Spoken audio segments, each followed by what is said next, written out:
This is Eugene, and this is his incredibly unique rat rod here.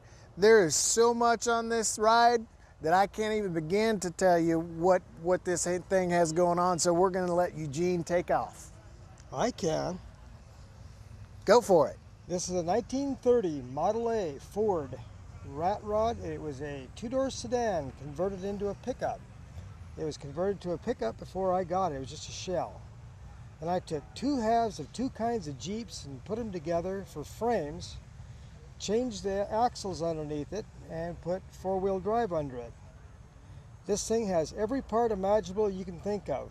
Kitchen parts, semi-truck parts, car parts, computer parts, air conditioning parts, freezer parts, garage door parts. Yes, there are garage door parts. Got to have a garage door somewhere.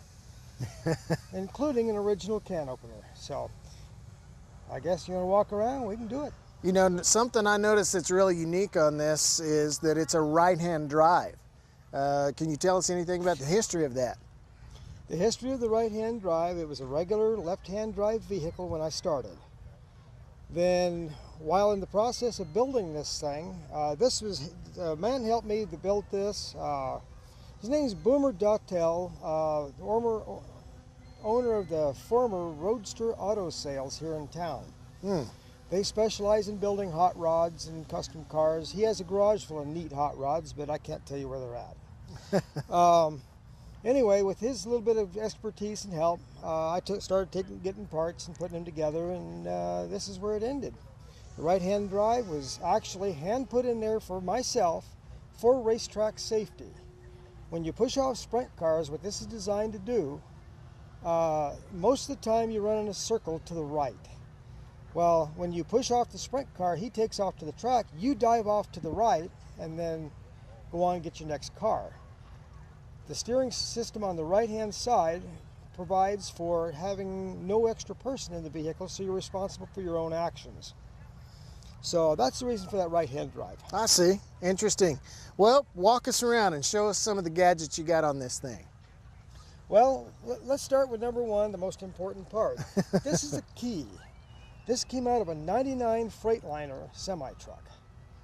It's on the other side of the dash, if you look over there. I don't know if you can see it from this side, but that was the one interesting part that we had to put in because there was no color match for any wires or anything. Everything's all in white.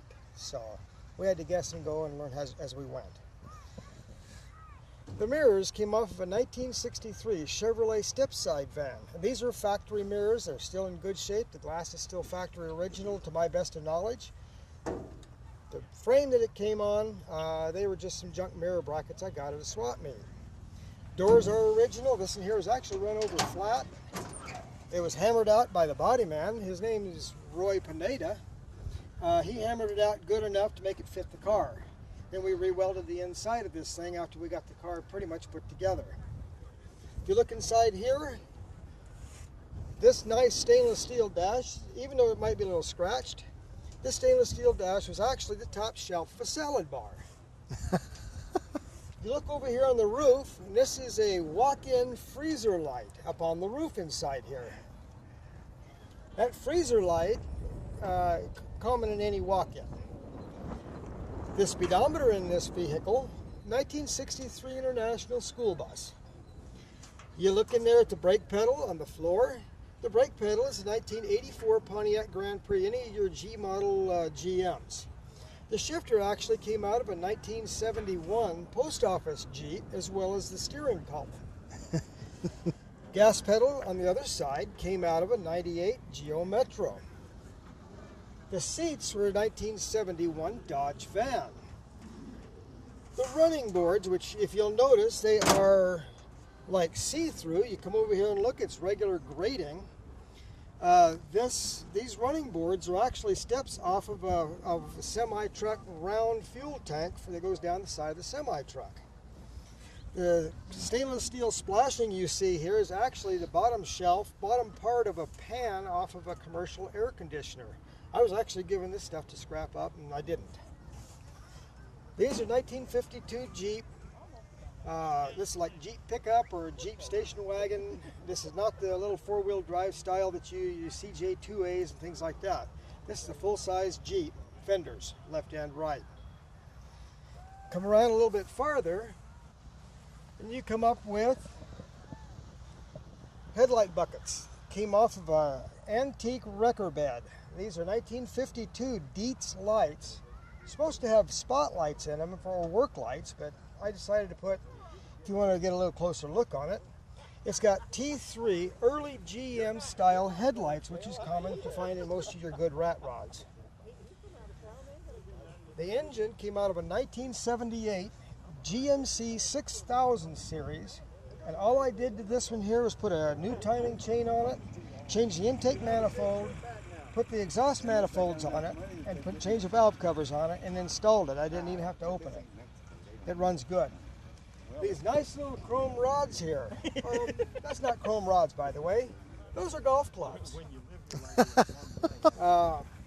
The hood ornament is a early 60s motorcycle racing trophy.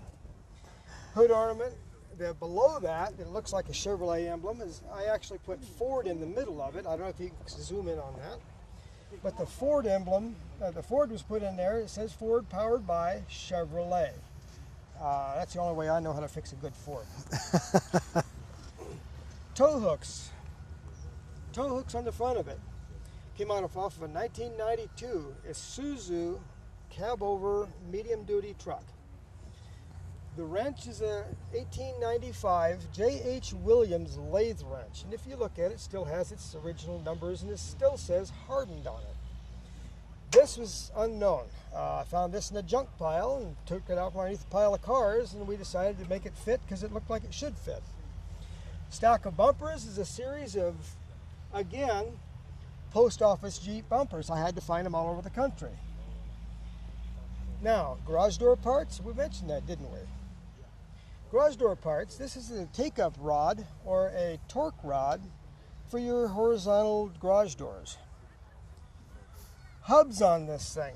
Four-wheel drive hubs came off of a 1963 International Scout. Axles came out, you're going to hit this one, 1962 highway mowing machine. Springs are doubled. This is a doubled set of springs from a post office Jeep as well. Look up here under the hood. This particular one here is a 1969 American LaFrance handy fire extinguisher that was used for a water catch bottle. This thing has MSD ignition, which is all modern day compared to the rest of it. The MSD ignition is a billet distributor and MSD 6AL box, limited RPM box. It's got a clear distributor cap, makes it so you can spot in there if you got any starting problems. You can see, look in there and see if it's actually firing right. It's got a neat little blue glow on each one of those terminals whenever it's running at night. If you look at these lines, these little chrome lines on the engine, this is set up for NOS, which I decided not to use in this car because I don't know that it could actually handle that much power. This is an Edelbrock, excuse me, it's not an Edelbrock. This is an Offenhauser 1962 intake 6-pack manifold that I got from a friend of mine. Now, we go here, look at the back of the car. It's kind of neat.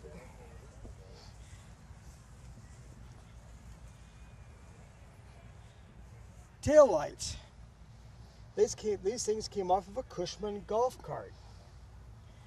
If you look up here on each side of the truck, there are some handles.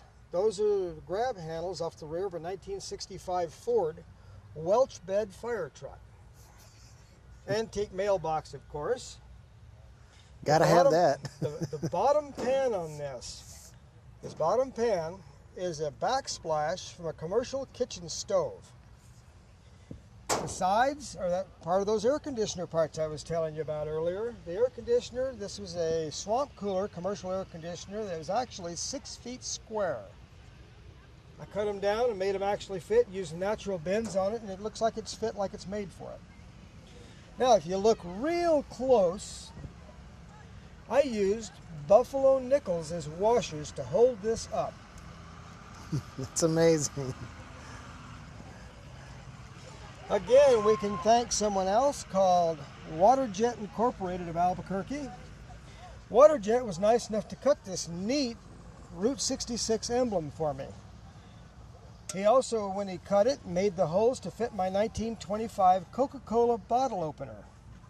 Now, what good is the six-pack without the bottle opener? So that pretty much kind of sums it up. The vertical pipes are 1968 Corvette. The light bar is off of a City of Albuquerque Oldsmobile police car. How old's that? We're guessing middle 80s. Okay. Middle 80s. Okay. But that pretty walks through generally what this is. Now let's cap this off with one of the neatest finds that you could possibly get. If you look right here, it's a New Mexico license plate. This is a factory original license plate, registered, if you notice, to number 3. Number 1 was the governor, number 2 was the lieutenant governor, number 3 was the Secretary of State, and the Speaker of House was number 4. This is 1930, and it is an original official New Mexico license plate. This was a neat find. It was the thing that I capped it off with, and I haven't really done much since. I do have a 48-star flag on the passenger side front corner. If you want to look at that, we can go up there. Well. But if there's anything else you need to know, feel free to ask. Well, I'll tell you what, this is absolutely one unique rat rod here, and a great way to cap off things at the Fiesta of Wheels at the Albuquerque International Balloon Fiesta.